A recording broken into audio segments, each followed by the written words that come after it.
May Faye, je suis journaliste, présentatrice et reporter d'images à la radio-télévision communautaire, la RTC.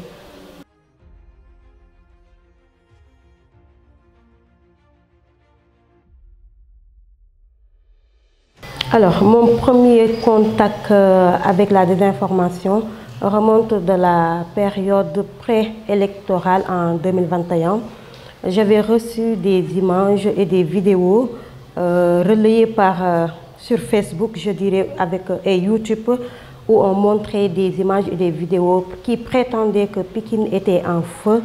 Alors, étant journaliste, aussitôt, j'ai mené un travail de terrain et arrivé sur les lieux. Franchement, je n'avais pas vu ni station brûlée, ni Auchan, parce que d'habitude, en ce moment-là, en 2021, c'était Auchan avec l'événement de Ousmane Sonko, entre guillemets.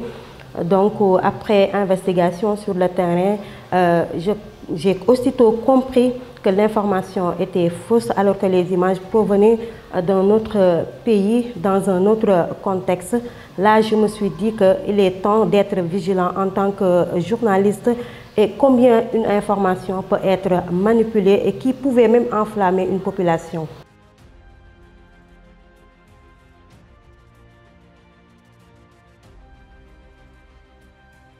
Les réseaux sociaux, WhatsApp, Facebook et YouTube même, parce que ça permet une diffusion virale de messages non vérifiés. À cela s'ajoutent certains, je dirais, politiciens, je pèse bien mes mots, certains politiciens ou influenceurs qui aujourd'hui, pour faire connaître leur leader, nous envoient parfois des messages qui ne sont pas tout à fait vrais, donc des messages qu'on doit vérifier en tant que journaliste. Alors, il y a également l'absence de culture médiatique. Nous également qui sommes dans les médias, on doit faire attention à toutes sortes d'informations qui nous parviennent, à tout message qu'on nous envoie pour nous dire que ça vient de telle personne ou d'un endroit qui n'a pas du tout été vérifié. Donc la vérification avant tout, c'est ce que doit utiliser tout journaliste.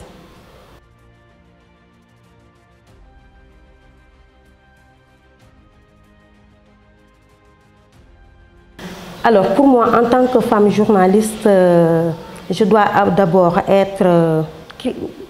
prouver ma crédibilité et avoir la facilité de vérifier les informations qu'on me donne en tant que femme, parce que ce n'est pas facile de partager le terrain avec les hommes, parce que nous, on est toujours considérés comme le sexe faible, nous femmes, journalistes. Donc c'est à nous de montrer plus de vigilance, de preuve, de montrer quand même que ce que nous faisons, ce que nous donnons, c'est une bonne information et ne pas toujours se ranger derrière les hommes pour dire qu'il y a celui-ci ou celui-là qui a dit ceci ou bien cette personne, ou bien je peux citer un exemple que Barth est un homme, c'est un journaliste, il m'a donné cette information, c'est vrai. Alors c'est pas ça. Moi, en tant que femme, je dois vérifier, aller sur le terrain, faire mon propre travail.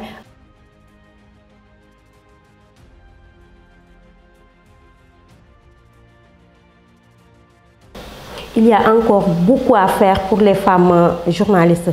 Certaines femmes journalistes, certes, sont très engagées, mais souvent les formations spécialisées restent rares ou inaccessibles pour nous, femmes, surtout celles qui sont dans les médias communautaires. Les ressources pour les femmes, notamment dans les médias locaux ou communautaires, sont limitées. Il faudrait renforcer l'accès à des outils de vérification, offrir des formations continues et surtout valoriser le travail des femmes dans la lutte contre la désinformation, parce que il faut toujours le dire et le rappeler, les femmes journalistes sont engagées, mais souvent les rédacteurs en chef ou rédactrices en chef manquent de confiance vis-à-vis des femmes.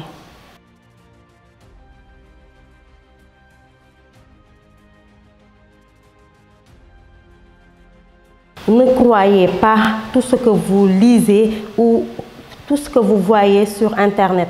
Avant de partager, de publier ou bien de faire part une information, posez-vous 3 questions. Qui en est la source? D'où vient l'information? Est-ce vérifiable? À qui cela profite?